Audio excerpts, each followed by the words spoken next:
साथ रह के आज के एपिसोड में हम देखेंगे जहां गोपिका मिथिला जी को कहती है, मैंने किसी से कोई झूठ नहीं बोला, मैंने किसी को धोखा नहीं दिया, लेकिन आप चाहती है मैं ये घर छोड़कर चली जाऊं तो मैं ये घर छोड़कर चली जाऊंगी।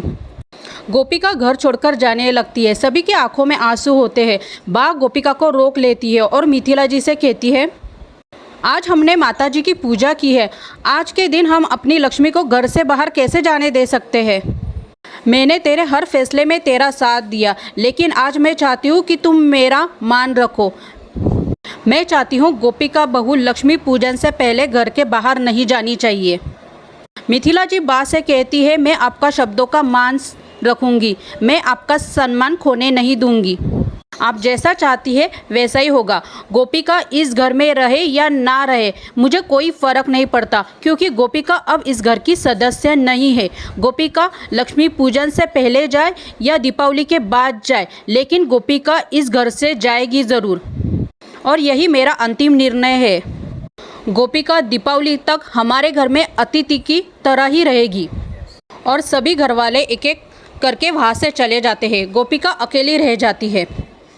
वही मामी जी बाहर ऑटो की वेट कर रही होती है। तभी मामा जी मामी जी से कहते हैं, तुम गोपिका का घर बसाना चाहती हो या उजाड़ना? आज उसे घर से बाहर निकाल देने वाले थे। मामी जी कहते, अच्छा ही है ना, गोपिका अगर बाहर निकल जाती, उसके साथ तो मेरी आशी भी बाहर निकलने वाली थी, और ये सब गोपिका की वजह से हो रहा था। आपकी बेटी आशी है या गोपिका?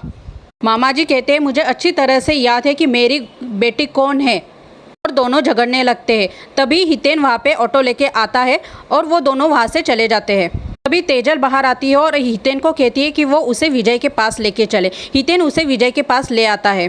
विजय अपने दोस्तों के साथ मौज मस्ती कर रहा रहता है। मोदी हाउस में गोपिका कान्हा जी से कहती है, मुझे यहाँ होना ही नहीं चाहता, लेकिन इस बार मेरी कोई गलती नहीं है, मैंने किसी को धोखा नहीं दिया। मैं आज ये घर छोड़ के जाऊँ या दीपावली के बाद, क्या फ़र्क पड़ता है? मैं दीपावली में किसी को तकलीफ़ नहीं देना चाहती, इसीलिए मैं आज ही इस घर को छोड़कर चली जाऊंगी। वहीं दूसरी तरफ आशी डरने का नाटक करती है और चिराग से कहती है, मैं गोपिका से बहुत प्यार करती हूँ, मुझे गोपिका की बहुत फिक्र हो रही है। मुझे पता है कि मैंने झूठ बोला, लेकिन मैंने अपनी बहन के लिए झूठ बोला। चिराग कहता है, मैं समझ सकता हूँ, मैं जैसे तेजल और सक्षम भाई से प्यार करता हूँ, तुम भी अपने परिवार से उतना ही प्यार करती हो। आशी चिराग से सहानुभूति पाने के लिए चिराग से कहती है, मुझे बहुत डर लग रहा है, आज तुम यहीं पे सो जाओ। तभी आशी को मामी जी का फ़ोन आता है। तभी आशी अपने माँ से कहती है, ये कोई समय है अपनी शादीशुदा बेटी को फ़ोन करने का? मामी जी आशी से कहती है, तेरा पति तो कुछ काम का नहीं है, आज देखा ना, जब वो मेनकी तुझे घर से बाहर निकाल रही थी तो उसने आवाज़ भी नहीं उठाई।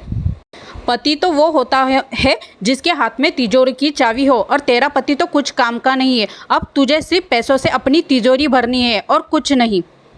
आशी को सब समझ में आ जाता है। वही तेजल हितेन के पास पहुंचती है और हितेन से विजय से कहती है, तुम मेरा फ़ोन क्यों नहीं उठा रहे थे? हमारी रिलेशनशिप के बारे में मेरे परिवार को पता चल गया तो हमारे फ़ोटो पूरे सोशल मीडिया पर वायरल हो चुके हैं, हमें परिवार वालों को सब सच बता देना चाहिए। तभी विजय तेजल को पहचानने से इनकार कहता है और कहता है कि मैंने ये सब अपने फॉलोअर्स बढ़ाने के लिए किया। आज मेरे पास लाखों फॉलोअर्स है, तुम्हारे पास क्या है? चली जाओ यहाँ से। और विजय अपने दोस्तों के साथ पार्टी करने चला जाता है। वहीं दूसरी तरफ गोपिका घर छोड़कर जाने ही लगती है। तभी कान्हा जी एक मौली गोपिका के बैग के ऊपर डाल देते हैं। गोपिका की नज़र उस मौली पर गिर जाती है। गोपिका को याद आता है कि ये मौली तो सक्षम जी की है। गोपिका सोचती है, जिस दिन ये मौली मुझे सबसे पहली बार मिली, उसी दिन से मेरा पूरा जीवन बदल गया। गोपिका को मिथिला जी की बात याद आती है, जब मिथिला जी ने उसे कहा था, कान्हा जी उसी का साथ देते हैं जो अपने पैरों पर स्वयं खड़े होते हैं और अपना सारथी खुद बनते हैं। गोपिका कान्हा जी से कहती है, ये मैं क्या कर रही थी? माँ जी ने मुझे अपने पैर पर खड़े रहने की प्रेरणा दे रही थी और मैंने अपने ही घुटने टेक दिए। मैं उनकी शिक्षा कैसे भूल गई?